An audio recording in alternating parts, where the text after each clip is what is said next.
Breaking news, wagi si Katie Taylor sa pangatlong pagkakataon laban kay Amanda Serrano by a majority decision. Hindi nga po katulad ng mga nakaraang laban nila na talagang napaka-ma-aksyon at tinuturing nga ng karamihan na the greatest women's boxing fights of all time. Sa pagkakataon kasi na ito, ang game plan ni Amanda Serrano ay maging strategic at box smart dahil hindi umubra yung pagiging aggressive niya nung last two fights. Ngunit hindi ito umubra sa isang kilalang amateur champion na si Katie Taylor. Ilang beses na kasing nag-champion si Taylor sa mga patimpalak ng boxing sa Europa at isa rin itong Olympic gold medalist. Sa aking palagay, mas nakabuti sana na naging mas aggressive pa rin si Serrano dahil yun yung nakasanayan niyang style.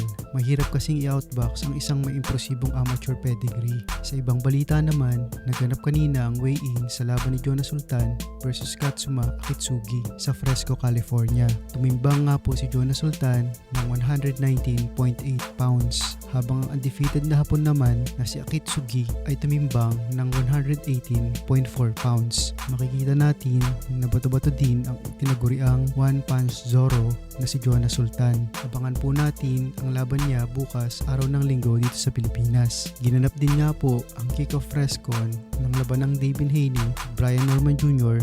at David Benavides versus Anthony Yarde kanina.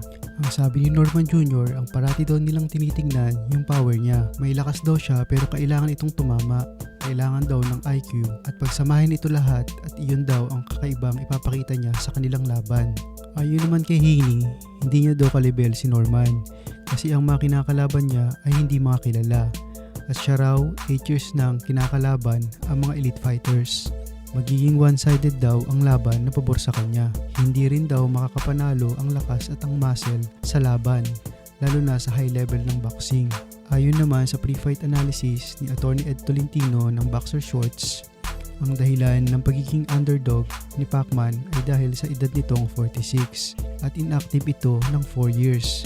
Pero naniniwala daw ito na buhay na underdog si Manny Pacquiao. Kailangan daw makapagsimula ng maaga at mainit sa first half ng laban si Pacman. Critical daw ito sapagkat sa pagtawid ng second half ng laban, malaki ang posibilidad na lumabas na ang edad ni Pacman.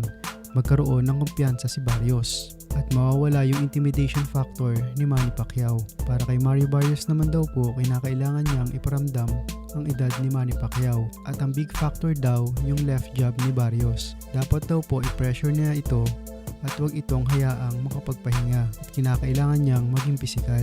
Si Barrios daw ang paborito sa laban na ito pero may good feeling siya na Manny Pacquiao can still pull it off despite at kung meron daw boksingero na kayang i-defy ang odds na ganito, yan daw po ang ating pambansang kamao na si Manny Pacquiao. Panoorin niyo po ang full fight analysis ni Atty. Ed Tolentino sa kanyang YouTube channel na Boxing Shorts.